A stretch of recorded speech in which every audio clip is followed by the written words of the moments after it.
17절로 20절까지입니다. 로마서 16장 17절로 20절까지 말씀을 한 절씩 교독하겠습니다.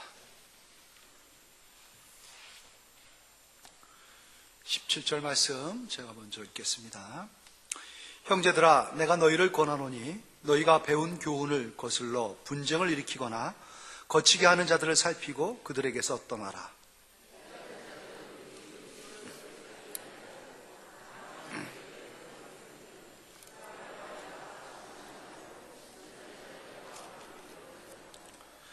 너희의 순종함이 모든 사람에게 들리는지라.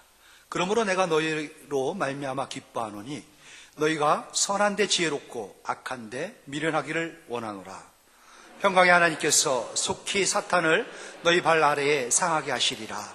우리 주 예수의 은혜가 너희에게 있을지어다. 아멘.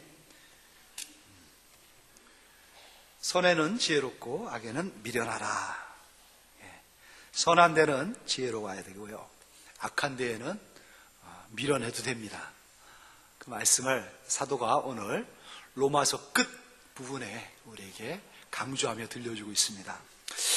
그동안은 16장 1절로부터 위에 16절까지는 공동체의 어떤 속성이 드러나는 모습을 보여줬죠.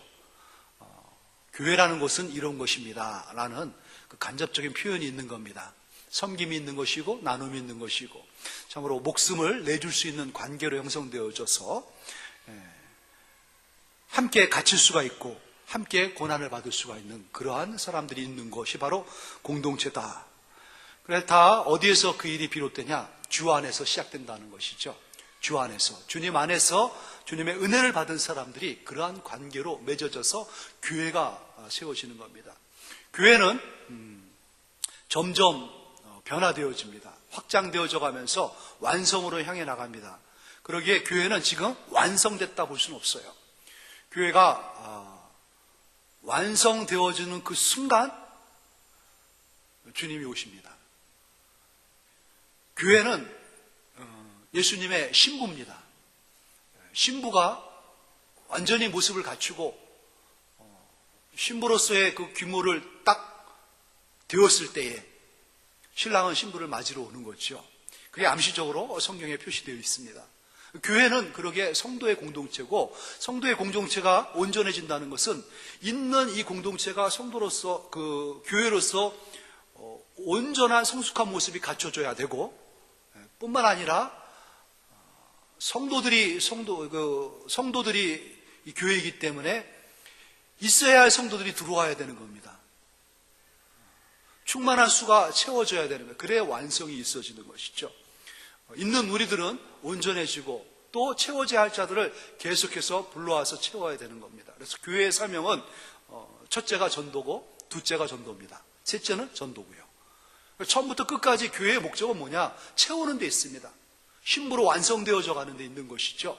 그 외의 모든 것들은 그거를 위한 부수적인 거로 보면 됩니다. 전도하는 목적은 뭐냐? 교회가 온전해지기 위한 것이에요. 바로 세워지기 위한 것이다. 이렇게 보시면 되겠습니다. 이제 그 교회의 모습을 쭉 주 안에서 함께한 자들의 면면을 또 명명을 소개하면서 어떠한 모습인지가 드러났습니다.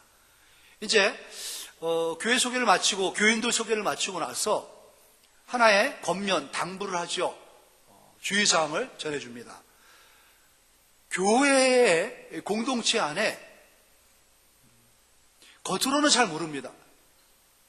그런데 예수를 주라, 그리스도라 고백하는 것 같지만, 말을 하는 것 같지만은 실제로 그 내용을 보면은 말만 했지, 입상이만 있었지 열매가 없는, 그러기에 정작 믿는 자라고 볼 수 없는 사람들이 있다는 겁니다.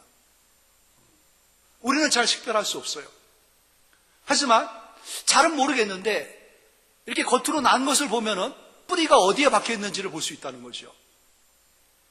그 뿌리는 우리 모르지 않습니까? 근데 예수님 앞에 하늘을 향하여 이렇게 되어져 있는 사람과 여전히 세상에 되어져 있는 사람은 결과가 다르다는 겁니다. 열매가 다르다는 거죠.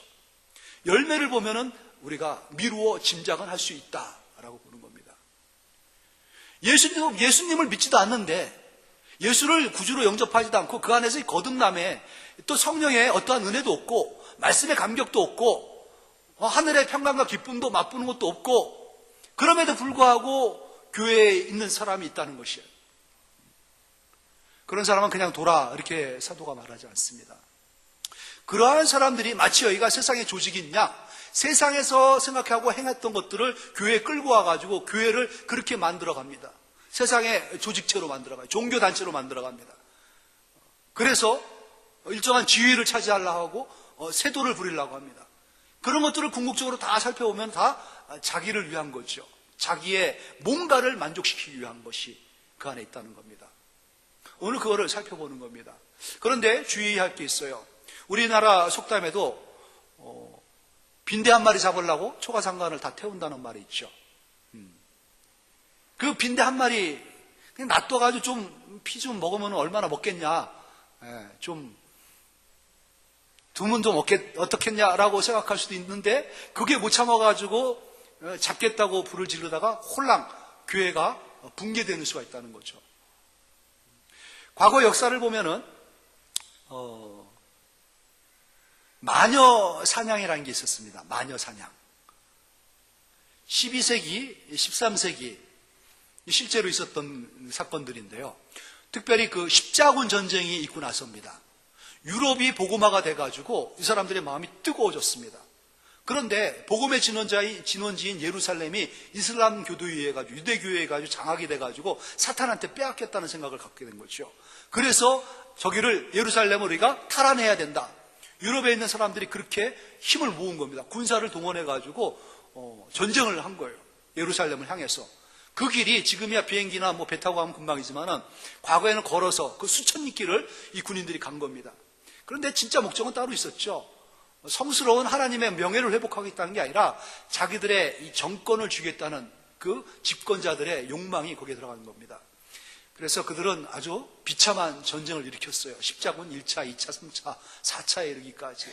그 일로 말미암아 아주 피폐해졌습니다. 유럽도 또 아시아도 다. 근데 그러고 나서 사람들의 마음 가운데에는 더 진짜 성령 안에서의 변화를 도모하지 아니하고 외형적인 것, 형식적인 것에 더 신경을 많이 썼습니다. 마치 바리새인들처럼 포로가 돼가지고 돌아와서 하나님 말씀을 꼭 붙잡아야겠다 생각하는데 중심으로 붙잡는 게 아니라 겉으로 붙잡는 거 있지 않습니까? 형식적인 거. 그래서 보다 보니까는 이 하나님의 말씀에 벗어난 사람들이 눈에 띄는 겁니다. 준엄한 잣대를 가지고 그들을 댄 거죠. 그래서 사탄이 이들을 조장해가지고 교회를 망친다. 그들을 잡은 겁니다. 이게 마녀 사냥이에요. 마녀 사냥. 특히 무당 이런 사람들, 점치는 사람들. 잘 칠 땐 괜찮습니다. 그런데 사회가 불안하고 어쩌고 그러면 늘 탁해서 그 사람한테 돌리는 거예요. 그러다 보니 그게 확장돼가지고 조금 뭐가 잘못됐다. 이 사람이 하는 행동이 좀 이상하다 그러면은 어떤 재판소가 있는 게 아니라 동네 사람들이 서너 명이 저기 마녀다. 사탄이 역사한다. 그러면은 여지없이 끌려와가지고 죽는 겁니다. 이거를 뒤에서 아주 교묘하게 이용하는 무리들이 많죠. 권력자들, 또 종교 집권자들. 로마 카톨릭에서 이것을 교묘하게 사용했습니다. 조금만 하나님 말씀에 벗어났다 그러면은 이단이라고 정지하는 겁니다. 저게 하나님의 말씀이 아닌데 저렇게 한다. 그래서 사람들을 군중을 회동해가지고 회칙해가지고 그를 몰아세웁니다. 그리고 죽입니다. 얼마나 많은 사람이 그래서 죽었는지 몰라요. 당시 이제 15세기, 16세기로 넘어가면서 종교 개혁이 일어납니다. 하나님의 말씀이 그게 아니다 해가지고 말씀으로 돌아가자. 근데 그동안 말씀을 붙잡고 있었던 로마 카톨릭은 뭡니까? 말씀에서 돌아가자 해가지고 딴 말씀을 저들이 내세운다는 거죠. 그래서 이단이라 정죄합니다. 수백만 명이 죽었습니다. 수백만 명이. 종교개혁을 일으키면서.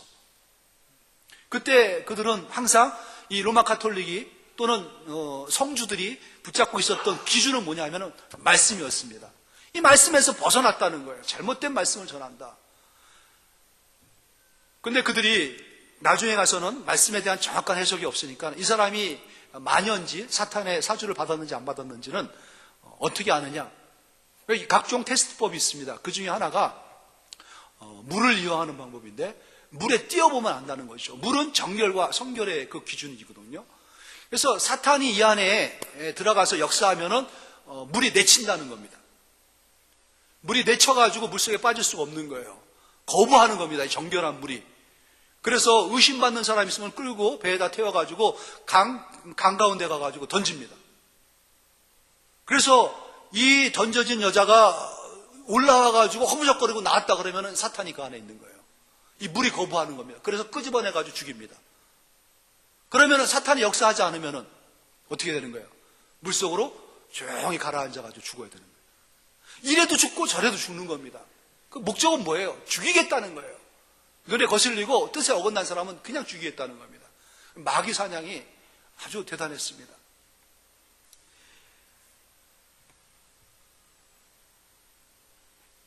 하나님의 말씀을 바로 세우기 위하여, 교회를 바로 세우기 위하여 우리는 진짜로 말씀에 깊은 기준을 갖고 있어야 됩니다. 그리고 말씀은 하나님께서 내게 주신 거지 나를 통해서 다른 사람에게 준 게 아닙니다. 하나님의 말씀을 보면서 나를 비춰보고 말씀 가운데 하나님의 은혜를 구하면서 이 은혜로 나가기 위해서 내가 몸부림을 쳐야 되는 건데, 주신 말씀을 보면서 자꾸 다른 사람을 봅니다. 그 설교를 하면은 꼭 뒷담이죠. 들려오는 말 중에 목사님 참 은혜 받았습니다. 그러면 좋죠, 목사도. 그런데 그 말씀은 꼭 우리 남편이 들었어야 되는데 오늘 안 왔네요. 아니, 남편한테 들려준 말씀이 아니라 당신한테 들려준 말씀이다. 나한테 들려준 말씀이고 내가 새겨야 할 말씀인 거예요. 저도 한때는 그러한 좀 시험에 빠진 적이 있습니다. 목사가 설교를 하면서 제가 평신도 때였죠. 꼭 나만 두고 이름만 김영대라고 안 불렀다 뿐이지 내용 전체가 나를 두고 하는 내용이에요. 어떻게 알았을까? 우리 어머니가 가서 얘기했을까? 막 화도 나고 분도 나고 알고 봤더니 은혜를 받은 거예요. 제가 은혜를 받는 거. 근데 그걸 모르는 거였죠. 하나님의 말씀은 얘기하시는 말씀입니다. 말씀을 보면은 나를 비춰봐야 되는 거예요. 말씀에. 그리고 말씀에 가까이 가지 못할 때 하나님의 은혜를 구해서 그 폭을 좁혀 나가는 것이 하나님의 방법인 겁니다. 하나님의 말씀은 남을 잡는 데 쓰는 게 아니에요. 그래서 예수님께서 마태복음 7장의 그 유명한 산상보훈 중에서 판단에 대한 말씀을 이렇게 하시죠. 비판을 받지 아니하려거든 비판하지 말라. 너희가 비판하는 그 비판으로 너희가 비판을 받을 것이요, 너희가 헤아리는 그 헤아림으로 너희가 헤아림을 받을 것이다. 그러면서 내 눈 속에 있는 들보를 먼저 보라. 근데 우리는 그렇지 않죠. 내 눈 속에 들보는 잘 안 보면서 현미경 돋보기를 가지면서 남의 눈에 티를 들여다봅니다. 그리고 메스를 가지고 날카롭게 그 티를 째려고 애를 써요. 그게 아픈 우리들의 한계일 수도 있습니다. 그래서 우리들은 분별력을 가지고 살아야 됩니다. 분별력. 좋은 게 좋은 것이고 무조건 감싸서도 안 되는 것이고 또 무조건 정죄하면서 비난해가지고 쫓아도 안 되는 것입니다. 잘 선별하고 분별해가지고 은혜롭게 모든 것은 해결할 수 있는 방법을 가져야 되는 거예요. 성경에 보면은 성경에서 가장 그 아름다운 말씀 중에 성경 그 말씀 중에 아가서가 있습니다. 아름다운 그 사랑 이야기가 거기에 가득 차 있죠. 그래서 옛날에 이걸 정경으로 채택할 때 아가서를 가지고 고민을 많이 했답니다. 사람들이. 이제 성령께서 이제 아가서도 성경이다라고 얘기를 해줘가지고 성경으로 들어왔겠죠. 근데 왜 고민을 많이 했냐면 이게 자칫 보면은 남녀 간에 무슨 에로틱한 사랑 고백으로 채워졌다는 겁니다. 그래서 이게 남녀 간의 사랑이 하나님과 우리의 사랑의 어떠한 표현 아니겠느냐. 그래서 이걸 남녀의 사랑이 아니라 하나님과 우리의 사랑으로 봐야 된다. 그래서 정경이 된 겁니다. 이 술람민 여인과 이 솔로몬이 깊은 사랑을 빠져요. 아주 너무너무 사랑합니다. 근데 표현하기를 이 사랑의 표현이 이 포도가 주렁주렁 열린 그 포도원에서 아주 막 풍성한 은혜를 누리는 서로가 사랑 가운데서 주님과 우리의 관계가 그렇죠. 그렇게 살아가는 것이 이 주님과 우리 살아가는 사람과의 그 현실이다라고 보여주는데, 아가서 2장 15절에 보면은 우리를 위하여 여우 곧 포도원을 허는 작은 여우를 잡으라. 우리의 포도원에 꽃이 피었습니다. 라는 표현이 있습니다. 포도원에서 아름다운 사랑이 무르익고 있는데 방해하는 작은 여우가 있다는 거예요. 여우인데도 아주 작은 여우. 요거 무시해도 좋지만은 이 여우가 뭘 하냐면은 포도원에 담장을 헐고 다닙니다. 포도원을 헐어가지고 담장에 그 굴을 파가지고 허물어 버리니까는 포도원의 담이 무너져 버리는 거예요. 포도원이 피폐해지는 겁니다. 온갖 잡것들이 다 들어와가지고 포도원을 점령해 버리는 거예요. 그러니까 사랑으로 나눠야 할 그 동산이 물된 동산 같고 하나님의 그 은혜롭게 그 사랑하는 사람과 뭔가 연애를 나눠야 할 그곳이 완전히 이 우범지대 소굴이 돼버리는 겁니다. 원인은 작은 여우 한 마리 때문에 그래요. 그래서 좌시하지 말고 작은 여우는 잡으라 하고 명합니다. 작은 여우는 잡아야 됩니다. 또 잡다가 초가상관을 태우면 안 되겠죠. 하지만 잡아야 됩니다. 그래서 분별력이 있어야 되는 겁니다. 기도를 해야 되고 성령 안에서 그러한 은혜를 누릴 줄 알아야 되는 겁니다. 교회 공동체라는 것은 주 안에서 주님의 믿음 안에서 새로워진 새 생명을 받은 사람들이 모인 그 공동체입니다. 아주 특별한 사람들이 모인 곳이에요. 하나님의 그 은혜로 새롭게 된 사람들, 새롭게 재탄생된 사람들의 그 모이는 겁니다. 그래서 이 교회 안에 있는 성도들은 생각이 좀 남다릅니다. 마음가짐도 남다르고 행동도 다릅니다. 세상 사람들하고 본인들은 잘 모르지만 나가서 비교해 보면 확 차이가 나는 겁니다. 이 안에서는 잘 몰라요. 다 겨묻은 것 같고 못 묻은 것 같지만은 세상에 놓고 봤을 때는 참 다릅니다. 하나님의 성령으로 말미암아 하나님께서 새롭게 만든 사람들이기 때문에 현재는 그 모양이지만 그 꼴이지만 그 안에서 움직이는 생명력으로 말미암아 지향해 나가는 그 뭔가가 다른 거예요. 그래서 어제하고 오늘은 분명히 다릅니다. 오늘과 내일은 또 분명히 달라요. 머무는 상태가 아니라 늘 진행 중으로 해가지고 완성을 향해서 주님의 아름다운 신부를 향해서 나가는 겁니다. 하나님께서 그 역사를 그 안에서 하셔요. 반드시 하고 계십니다. 그러기 위해서 주님의 손을 잡는 겁니다. 더 변하고 하나님이 원하시는 모습으로 나아가기 위해서 늘 가까이 주님 앞에 나가야 되는 것이고 주님을 믿고 의지해야 하는 것이죠. 그러기에 이 안에서 특별한 가치관과 생각과 뭔가 소망을 세상과 다른 소망을 갖고 있는 사람들이 모인 이곳이기 때문에 이곳을 서로를 향해서는 지체가 돼가지고 특별한 관계로 바라볼 수 있는 몸 공동체, 유기적인 관계 공동체, 이게 사도가 12장 이후로 계속 로마서에 말씀하고 계시는 내용들이죠. 그러기에 오늘 본문 윗절에 보면은 16절에 너희가 거룩하게 입맞춤으로 서로 문안하라. 그리스도의 모든 교회가 다 너에게 문안하느니라 하고 압축해가지고 끝 마무리를 짓는데 거룩한 입맞춤으로 서로 문안할 수 있는 관계가 된 겁니다. 손 잡을 수 있는 관계가 된 거예요. 포옹할 수 있는, 마음이 열려가지고 마음과 마음이 통할 수 있는, 전혀 낯설지도 않고 어색하지도 않고 그냥 말하는 게 자연스럽고 그냥 자연스럽게 흐름이 있는 그러한 관계가 형성되어진 게 교회라는 겁니다. 공동체라는 거예요. 자, 이제 이 공동체가 있는데 이 안에서 성도가 약간 미숙한 거는 성숙으로 나가면 되는데 애당초 공동체의 이 일원이 아님에도 불구하고 들어온 가락지가 있다는 거죠. 포도원에 특별히 이 농부가 키우지도 않는데 들어와가지고 파헤치는 작은 여우가 있다는 겁니다.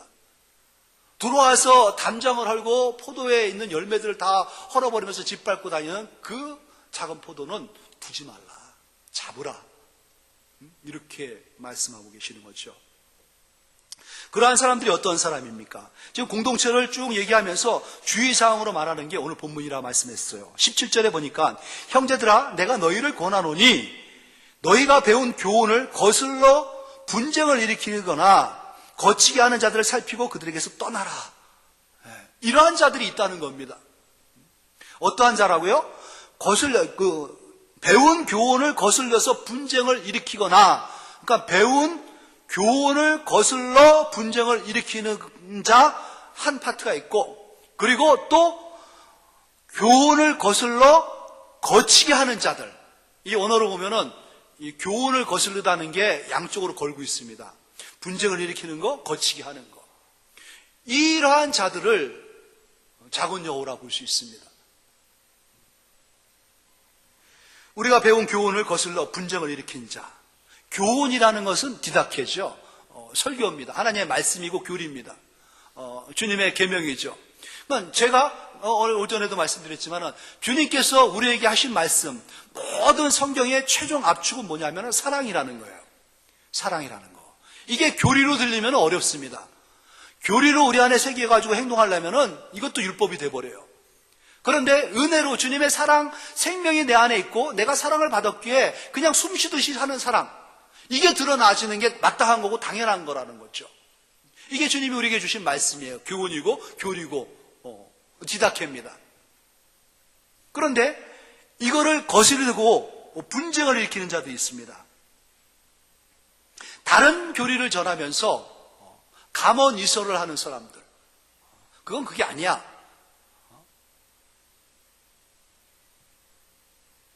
뭔가 패를 나눠가지고 다른 말을 하면서 이 공동체에 주님께서 받은 말씀과 다른 말씀으로 이렇게 구분지으려고 그러고, 자기가 전하는 말로 좀 세뇌시켜가지고 뭔가 다른 마음을 품게 하는 것. 그래서 시간이 지나갈수록 불일치가 일어나는 겁니다. 공동체하고는 일치감이 멀어져가고 불리해지다 보니까 불화가 일어납니다. 껌껌이 부딪혀요. 그러다 보니 또 전쟁처럼 분쟁이 일어나는 겁니다. 분쟁이 일어나면서 패가 자꾸 모여지니까 선동을 하고 알력이 생겨요. 그래서 확 나눠져 버립니다. 이게 작은 여우가 들어와서 하는 거예요. 교회에 관심 없습니다. 자기 말에 관심이 있고 자기 말이 어떻게 잘 들어가느냐, 그 사람이 내 말을 어떻게 잘 이해해가지고 나를 내 편이 되어주느냐, 편가르기를 참 잘합니다. 끼리끼리 모이는 거는 교회에서 있을 수가 있어요. 끼리끼리라도 모여야지 혼자가 돼서는 안 되거든요. 근데 끼리끼리로 항상 끼리끼리입니다. 1년 전도 끼리끼리고 10년 전도 끼리끼리고 올 때부터 지금까지 몇십 년을 모여도 다른 사람하고 말 한마디 안 썼고 끼리끼리만. 문제가 있는 끼리끼리예요. 그 끼리끼리는. 다른 사람이 거기에 들어가지 못하지 않습니까? 또 다른 사람한테 마음도 안 열어요. 우리끼리 여기가 좋습니다 하고. 그들은 그 안에서 자기들의 말만 하는 겁니다. 분리가 되고 불화가 되고 분쟁이 일어나죠. 나중에는 결국 나눠짐의 그 기준이 되는 겁니다. 하나님의 주신 말씀을 거스르는 거죠. 하나님 주신 그 교훈의 말씀은 뭡니까? 하나라는 거였어요. 늘 하나라는 거. 공동체는 하나다. 지체다. 서로 품어야 된다. 사랑으로 서로 공급해야 된다. 그런데 그런 게 안 나타나는 겁니다. 분쟁을 일으키는 자들. 모세가 리더가 돼가지고 광야에서 그들을 수백만 명을 이끌 때에 우쭐해진 사람이 있죠. 레위 지파 중에서 딱 하나님의 법궤를 어깨에다 메고 걸어가가지고 법궤를 자기네 어깨에 메고 걸으면은 구름 기둥이 따라가는 겁니다. 마치 사람들이 봤을 때 구름 기둥이 딱 멈출 때 자기들이 딱 멈추면 다 멈춰버리는 거예요. 호가 호이라는 거 있죠. 호랑이를 등에 업고 여우가 행세한다는 거. 마치 내가 가면은 백성들이 다 일어나서 같이 가는 것 같고 내가 멈추면 다 멈추는 것 같아요. 내가 리더가 된 거라는 생각 들어요. 고라당입니다. 하나님의 법궤를 특별히 맡겨줬는데 법궤가 움직이니까는 온 민족이 다 같이 움직이고 구름도 움직이고 불기도 움직이는 거예요. 내가 멈추니까는 다 멈추는 겁니다. 대단하죠. 그래서 결국은 모세한테 모세 너는 뭔데? 맨날 너만 리더하느냐? 우리도 리더다. 그러다 어떻게 됐습니까? 분리하고 분쟁해가지고 자기 편을 몰다가 한꺼번에 다 땅속으로 들어갔죠. 하나님께서 심판해버린 겁니다. 공동체를 허는 사람, 공동체를 무너뜨리는 사람의 첫 번째는 당을 짓고 분리, 분쟁을 조장하는 겁니다. 알력을 만드는 거예요. 주님께서 지적해 줬어요. 분쟁을 일으키는 자입니다. 두 번째는 거슬러 교훈을 거슬려서 거치게 하는 자들입니다. 거치게 하는 자들. 거치게 한다는 건 스칸달론이라는 말을 쓰는데 덫이라는 겁니다. 덫. 함정. 교훈을 거슬려가지고 함정을 파는 겁니다. 덫을 파가지고 거기에 걸려가지고 넘어서 죽게끔 만들어버리는 거예요. 실족하게 만드는 겁니다. 올가미에 걸리는 사람들이 되게 만들어요. 거미가 거미줄을 쳐가지고 탁 숨어서 가만히 있죠. 지켜만 보고 있는 겁니다. 어리버리한 것들 날아다니다가 딱 걸리면은 칭칭 감아가지고 완전히 잡아먹는 거죠. 약삭 빠른 것들은 딱 보고 샥샥 밑으로 좌우로 다 빠져나가더라고. 근데 꼭 걸리는 것들이 있어요. 덫을 만드는 거예요. 교회 공동체에 덫을 만들어가지고 쓱 던지는 겁니다. 괜히 누가 어때? 장로님 왜 그러지? 그래서 사람은 부정에 대해서는 동의를 잘하게 돼 있어요. 긍정에 대해서도 동의를 잘하지만은, 왜냐하면은 내가 부정을 얘기했을 때 동의를 안 해주면은 적이 돼버리기 때문에, 우리 목사님 문제 많은 것 같아. 그때 무슨 문제야? 그러면 이 사람하고 둘이 갈라지는 거예요. 그렇지? 문제 좀 있어. 쓸데없이 너무 사랑을 많이 하셔. 동의를 해줘야 되는 거예요. 반드시 부정에는. 덫을 파가지고 말을 하면서 올가미로 딱 낚아챕니다. 그런 사람들이 공동체를 무너뜨리는 거예요. 이러한 사람들하고 가까이 하다 보면 교회 생활에 힘이 들어갑니다. 힘이 들어가요. 교회 생활하는 게 이 짐을 진 것 같습니다. 자꾸 생각해야 되고 계산해야 되고 견제를 해야 됩니다. 그냥 쑥쑥 하면 되는데 이렇게 하면 어떻게 얘기할까? 저렇게 하면 뭐라고 할까? 괜히 이 사람 저 사람 자꾸 생각나가지고 관두는 게 낫겠다. 이렇게 돼버립니다. 교회는 물 흐르듯이 흘러가는 거예요. 성령은 흐른 가운데서 그냥 흘러오는 겁니다. 여러분들이 힘 안 써도 2000년을 흘러온 게 교회입니다. 여기에서 자꾸 뭔가 힘들어하게 만드는 거예요. 덫을 파가지고 그 덫을 피해 나가는 것도 힘들고 그 빠지는 것도 힘들고 거침돌이 되는 거예요. 사람들이 실족하게 만들고 무너지게 만들고 부담스럽게 하고 긴장하게 하고 주눅들게 만들고. 교회 봉사의 기본이 뭐죠? 자원하는 마음이에요. 자원이라는 것은 기쁨으로 우러나아가지 하는 겁니다. 교회에서 뭐든지 그렇습니다. 뭐 큰 일이든 작은 일이든 교회에서 공동체 안에서 성도들 가운데 우리 가운데 하는 거다 그러면은 내가 해야지 하는 마음 가지고 즐겁고 기쁜 마음으로 하나님께서 보고 계시고 내게 힘을 주시고 은혜를 주시고 달란트를 줘가지고 내가 한다. 이 마음을 가지고 하는 것이고 그 마음을 가진 사람들이 모여가지고 기쁨으로 하는 거예요. 그러니까 뭐 행사가 끝나고 나면은 너무너무 감격스럽고 기뻐가지고 서로가 격려하고 위로하면서 칭찬하면서 하나님의 은혜를 공유하고 나누는 것이 교회의 일입니다. 그런데 힘들게 만들어요. 부담되게 만들고 덫이 되는 그런 역할을 하는 사람들, 작은 여우라 볼 수 있죠. 공동체를 허물고 있는 겁니다. 덫에 한번 빠지면 어떻게 되는지 압니까, 여러분? 올가미에 빠졌어요. 그러면은 교회를 떠납니다. 교회를 떠난 사람들은 교회를 떠나면은 평안할 수가 없습니다. 어떻든 간에 평안할 수가 없어요. 일단은 상처를 받은 겁니다. 영혼의 상처를 받은 거예요. 그분이 다른 교회 가가지고 잘 정착해가지고 진짜 더 수고하고 애쓰면서 하나님의 영광을 드러내면 좋지만은 대부분의 사람들은 방황합니다. 교회를 떠나면 방황을 하는 거예요. 그거는 세상에 뭐라고 표현할 수 없는 참 안타까운 것 중에 하나예요. 그거를 하나님께서 떠나보내지 않았는데 이 일을 하는 사람이 있어요. 떠나보내게 하는 사람. 하나님의 교훈을 거슬러 거치게 하는 자들이죠. 그러한 사람들의 실체가 드러나고 있습니다. 정체가 뭡니까? 18절에 보니까는 이 같은 자들은 우리 주 그리스도를 섬기지 아니하고 다만 자기들의 배만 섬기나니 교활한 말과 아첨하는 말로 순진한 자들의 마음을 미혹하느니라. 딱 적절하게 표현됐죠. 알고 봤더니 예수를 그리스도로 믿는 자들이 아닌 거예요. 하나님을 정녕 믿는 자들이 아님에도 불구하고 있다는 거죠.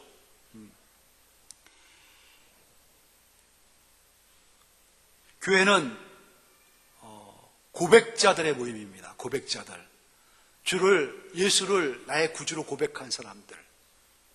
고백할 사람들. 그리고 그 안에서 주님에 의해서 하나님에 의해서 건진받은 사람들의 다른, 그러니까 분리되어진 거예요. 세상에서 이렇게 물속에 빠진 것들이 건져가지고 배 위에 딱 올라왔듯이 그게 바로 교회예요. 이게 에클레시아라는 말의 정의입니다. 건져냈다. 따로 건져내서 모아놨다. 그 고백이 없이는 살려주세요 해가지고 살려준 거예요.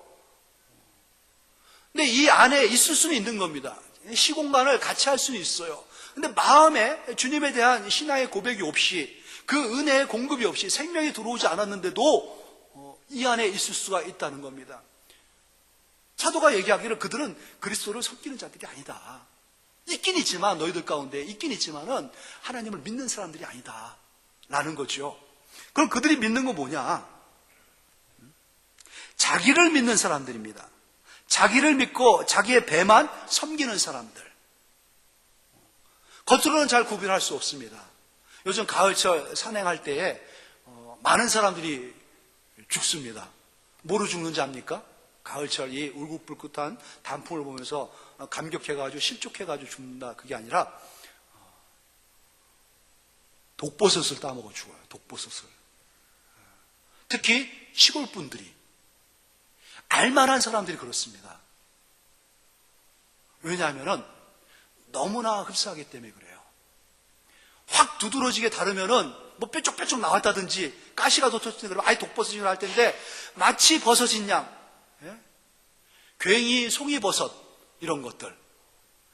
송이버섯인 것 같은데 괭이야. 뭐 진짜 같지만은 가짜예요. 그런데 이 가짜는 좀 화려하죠. 물론 다 화려하지 않습니다. 진짜인 것처럼 싹 유혹을 합니다. 시골 사람들이 내가 이 단풍 공양 잘 왔네 와가지고 어이구 이거 무슨 버섯이 있네, 여기도 있네 저기도 있네 해가지고 끓여 먹다가 죽는 거예요. 아예 나같이 모르는 사람이면 손도 안 댑니다. 아무리 울룩하든 불룩하든 저거는 송이버섯을 발견하도 나는 손은 안 댈 것 같아. 아깝죠? 한 뿌리가 5만 원인데 요만한 게. 놀랬어요. 그런데도 손을 못 대는 거야, 우리들은. 교회에 그러한 독버섯과 같은 작은 여우들이 있어요. 그러니까 본인들은 겉으로는 좀 화려합니다. 뭔가 분별력이 없이, 우리들은 분별력 없이 그들과 섞여 있을 수도 있고요. 손댈 수도 있습니다. 하지만 먹으면은 치명적인 게 되는 거예요. 죽는 게 되는 거죠. 우리 교회는 없습니다, 여러분. 누굴까 하고 또 살펴보고 그러지 마세요. 제가 조사해 봤는데 없습니다. 다 드셔도 됩니다. 그러한 사람들은 자기를 믿어요. 자기를 믿는 사람들은 자기 배를 섬깁니다. 자기 배를 챙겨요. 이 배는 그냥 배예요, 이 배. 그러니까 자기를 위주로 산다는 거죠. 특징이 그렇습니다. 무엇을 하든지 다 자기 위주입니다. 자기를 중심에 놓고 생각하고 행동하고 말해요. 그리고 자기 중심적으로. 그래서 자기를 믿죠? 자기를 믿는 사람은 뭘 의지해요? 자기를 의지합니다. 나만 의지해요. 나를 의지하게 하는 그 근거는 뭐냐면 나의 지식, 나의 경험, 나의 삶, 나의 지인, 나의 관계, 전부 나에서 비롯된 것들만 총동원해가지고 그거를 버텨가지고 그거를 드러내는 겁니다. 그리고 다 나를 위한 것들이에요. 결국은 내 배를 채우기 위한 것들. 그 사람의 행동과 생각과 말 속에는 하나님의 뜻은 없습니다. 하나님의 생각은 없습니다. 그러기에 하나님의 말씀은 없습니다. 다 내 생각과 뜻과 내 경험에 의해서 나오는 것들이고, 하나님에 대한 고려가 없어요. 배려가 없습니다.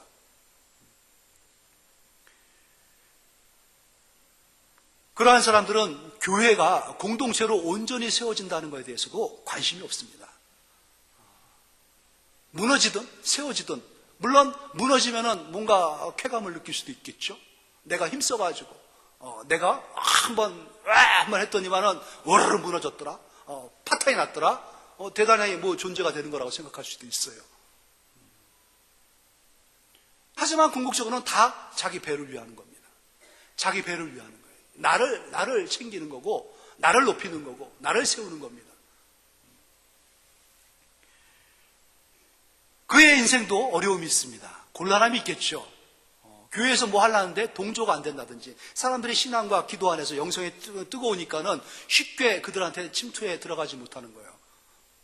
그러면 내 교회를 떠날까라도 생각하고 있다가 괜히 머뭇머뭇하다가 거기에서 사람들하고 자꾸 뭔가 자기 뜻과 목적을 이루기 위해서 할 수 있는 수단을 강구하는 것 중에 하나가 포기하지 않냐고 끝까지, 왜냐하면 그 배우가 있기 때문에 그래요.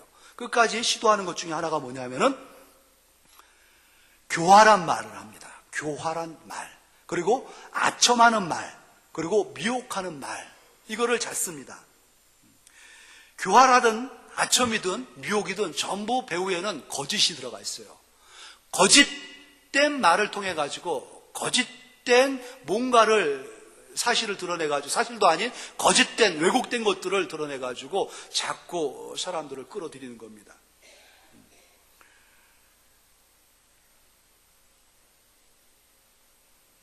자기한테 유리하게 사건을 조작합니다. 그리고 뭔가 달콤하게 다른 말을 합니다. 가머니서를 하죠. 미혹의 말은 위장된 말, 멋지게 포장한 말을 합니다. 내용은 없는데 그거를 던지죠. 자, 그러면은 그러한 사람들은 어떻게 해야 되는 것이냐? 그냥 뭐 좋은 게 좋은 거 아니냐? 언젠가 또 변화되겠지. 그러지 말라는 거예요. 17절에 보니까 어떻게 하라고요? 거치게 하는 자들을 살피고 그들에게서 떠나라. 살피라, 떠나라. 이 두 가지 단어를 써가지고 우리에게 교훈을 줍니다. 살피는 거는 주목해가지고 눈여겨보는 겁니다. 관찰하는 거, 예의주시해야 됩니다. 그런 사람이 들어왔다 그러면은 지켜봐야 되는 겁니다. 그렇다고 전부 해가지고 무슨 형사 모양 다 이 사람 이거 아니야? 뭐. 그러기에 당회가 있는 거예요. 재직회가 있는 거고, 공동체에 그걸 선별해가지고 분별할 수 있게끔. 어쨌든 그런 사람이 딱 명명백백하게 들어왔다 그러면은 떠나라. 이거는 멀리하라는 겁니다. 피하라는 거예요. 가까이 하면 안 됩니다. 대화를 하는데 10마디를 했는데 그 중에 70% 이상이 비판하는 거고 부정적이다. 그러면은 떠나야 되는 거예요. 가까이 하지 마십시오. 사람이 좀 부정적인 말도 할 수 있어요. 왜냐하면 본성이 그렇기 때문에. 근데 그게 30%를 넘는다. 뭐 하는 말에 70% 이상이 막 그렇다 그러면은 경계해야 되는 거예요. 피해야 되는 겁니다. 떠나라고 명하죠. 또 한 가지 방법은 19절에 보세요. 너희의 순종함이 모든 사람에게 들리는지라 그러므로 내가 너희로 말미암아 기뻐한다라고 하죠. 순종하는 겁니다. 뭐에 순종하는 거냐? 하나님 말씀 앞에 내가 순종해 나가는 거예요. 적극적으로 하나님의 말씀을 붙잡고 하나님 말씀에 내가 더 나가는 겁니다. 그 사람에게 그러한 교회의 작은 여우 같은 사람, 그러한 행동을 하는 무리들에게 휘 감기지 말고 오직 말씀을 붙잡고 말씀 가운데에서 살아가는 거예요. 그게 공동체 전체에게는 진짜 큰 기쁨이 되는 겁니다. 내가 이런 위험 요소가 있다. 어떻게 해야 될까? 고민할 거 없습니다. 말씀 앞에 다시 돌아가면 되는 거예요. 말씀 앞에 나를 겸손하게 깨고 순종하면서 말씀의 사람으로 돌이키는 겁니다. 그래서 지혜로운 자가 돼야 돼요. 선한 데에, 의로운 데에 사람을 살리고 뭔가 도와주고 기쁨을 주는 데는 지혜로워야 된다. 머리가 팽팽팽팽 돌아가야 돼요. 어떻게 해야지 저 사람한테 내가 기쁨을 줄 수 있을까? 공동체를 세울 수 있을까? 어떻게 해야지 내가 이 공동체 안에서 은밀하게 봉사를 할 수 있을까? 어떻게 해야지 내가 한마디로 저 사람이 살아나고 생기가 돋고 그래서 위에서 눈물을 흘리면서 모르게 기도해 주는 사람들, 지혜로운 사람들이에요. 선한 데 지혜로워야 됩니다. 악한 데는 미련하라 그래요. 악한 데 미련해야 돼요. 괜히 기웃거리고 가면서 악에 섞여가지고 똑똑한 척하면서 악을 저지르고 뭔가 아는 척하면서 같이 휘감아가지고 교회를 풍비박살 만들어 놓고 그런 데에 어울려 섞이지 말라는 겁니다. 악한 데는 미련탱이가 돼야 돼요. 미련탱이, 곰탱이가 돼야 돼요. 왜 이렇게 맨날 당하고만 사는 사람 있지 않습니까? 아유, 저렇게 어리석어. 사람이 맨날 당하기만 해. 맨날 당하기만 하면서 살아야 돼요, 우리는. 그게 주님이 우리에게 주시는 거예요. 당하고 살라는 거예요. 주고 살라는 거예요. 알면서도 속고 모르면서도 속고 그거 재가지고 따져가지고 이익 챙기려고 하지 말아라. 줘라. 걷어달라면 소금도 내줘버려라. 그냥 냄새나는 거 입지도 못할 텐데 줘버려라. 왼뺨을 때리면 오른뺨도 돌려요. 이거 바보 아니겠습니까? 저 한번 건드려 보십시오. 죽습니다. 그런데 왼뺨을 때리니까는 시원하네요. 여기도 때려주세요. 오른뺨을 돌려대라는 거예요. 그렇게 살라는 거예요. 선한 데는 지혜롭지만은 악한 데는 그냥 미련탱이 같이 살아라. 미련하게 살아라. 손해보고 살라는 거고, 지고 살라는 거고, 가난하게, 조금 가난하게 살라는 겁니다. 그게 바로 악한데 미련한 거예요. 자기 실속도 못 챙기고, 맨날 당하기만 하고, 자기 것도, 자기 밥그릇도 못 챙기면서 빼앗기기만 하고, 주기만 하고, 그래도 좋다고 헤헤거리고. 그게 바로 교회에 있는 교인들의 모습이에요. 왜냐하면 더 큰 상급이 있기 때문에 그래요. 더 큰 게 우리에게 기다려지기 때문에 그렇죠. 우리에게 주어지기 때문에 그렇죠. 그냥 해 웃고 축복해 주는 사람이 되는 거예요. 축복해 주는 사람. 그러면은 시뻘건 숫덩이를 그 머리에다 얹는 거예요. 그럼 그가 뜨거워가지고 깨달을 거 아니겠습니까? 그래서 깨닫고 회개하고 돌아오면은 한 성도를 얻는 거예요. 그렇지 않으면은 그 불덩이 가운데 심판당해서 죽는 겁니다. 그가. 우리는 그러기에 사랑만 하면 되는 거예요. 우리의 삶, 가정, 직장, 교회 생활, 이 모두가 다 영적 싸움인 것을 기억하시기 바랍니다. 예수를 그리스도로 믿기 전에는 이러한 싸움이 갈등이 없었습니다. 근데 믿은 후부터는 이 갈등이 일어났어요. 예수를 믿기 전에는 다 사탄이 그냥 자기 거니까 뭐 간섭도 안 합니다. 맘 놓고 쓸 수 있으니까 거리낌이 없어요. 악을 행하는 데 있어가지고 죄를 짓는 데 있어가지고 편합니다. 남을 미워하고 정죄하고 뭐 비난하고 비판하고 뭐 어떻습니까? 제 자연스러운 내 모습인데. 그런데 예수 믿음부터는 갈등이 생기는 거예요. 이러면 안 되는데 이러는 거예요. 이거 안 되는데 되는 거예요. 그러니 둘이 충돌이 나고 싸움이 있고 갈등이 일어나죠. 영적 싸움이라는 겁니다. 우리 안에서, 내 안에서, 우리 안에서. 그래서 믿은 이후부터는 전쟁이 시작된 것입니다. 사탄은 우는 사자처럼 삼킬 자를 두루 찾고 있습니다. 누가 만만한가? 이미 예수를 그리스도로 고백한 사람들은 사탄하고는 상관이 없습니다. 그런데도 불구하고 자꾸 상관이 있는 거 아닐까 해가지고 뒤돌아보는 사람들을 낚아채는 거예요. 빌미를 제공하지 마시기 바랍니다. 분노하고 극도로 흥분하고 그럴 수가 있습니다. 그러면 돌이켜가지고 바로 회복돼야 되는데 사탄은 질질 끌게 해요. 끝까지 미워하게 하고 끝까지 흥분하게 하고 끝까지 정죄하게 합니다. 이거를 네가 용서하면 네가 지는 거야. 사탄의 소리죠. 거기에 귀를 기울입니다. 본의 아니게 나는 원치 않지만 하는 행동을 보니 포도원을 허무는 작은 여우가 된 거죠. 포도원에 들어와서 기뻤는데 알고 봤더니 사랑을 나누는 슐람미 여인과 솔로몬이 아니라 허물고 있는 그 작은 여우 역할을 하고 있는 것이죠. 용서를 방해하고 불화를 사주하고 악한 생각을 계속해서 불어넣는 그 사단과 함께하는 자, 하수 역할을 하는 자로 전락한 겁니다. 하지만은 말씀을 듣고 은혜가 우리 안에 들어왔을 때는 말씀 안에서 그 은혜로운 가운데서 극복이 되는 겁니다. 벗어날 수가 있어요. 20절 말씀 같이 한번 읽겠습니다. 20절 시작. 평강의 하나님께서 속히 사탄을 너희 발 아래에 상하게 하시리라. 우리 주 예수의 은혜가 너에게 있을지어다. 주님의 은혜 가운데에서 평강의 하나님께서 우리와 함께 하시면은 이 사탄을, 원수를 잡아가지고 발밑에 밟아가지고 짓이겨가지고 쫓아낼 수가 있는 겁니다. 우리를 작은 여우로 쓰려고 하는 우는 사자같이 우리를 삼키려 하는 사탄을 끊어버리십시오. 이 생각은 내게 합당하지 않다. 이 행동은 내게 합당하지 않다. 과거에는 어울렸지만 이제는 아니다. 사탄아, 너하고 나하고는 아무 상관이 없다. 너의 쏘는 것이 어딨냐? 너의 이기는 것이 어디 있느냐? 우리는 이긴 자들입니다. 선포하면서 내쫓아주셔야 돼요. 우리 생각에 들어올 때, 우리 마음에 들어올 때 근원적으로 뽑아가지고 내버리십시오. 그때 하나님께서는 그 사단을, 원수를 우리 발 아래 속히 순간순간마다 진이겨가지고 승리할 수 있도록 그 길로 인도하실 것입니다. 승리가 여러분 삶 가운데 충만하기를 축원합니다. 아버지 하나님 은혜를 감사합니다. 포도원을 허는 작은 여우가 있습니다. 하나님 아버지, 내 마음에 작은 여우가 자라고 있는 것은 아닌지요. 다시 한번 돌아봅니다.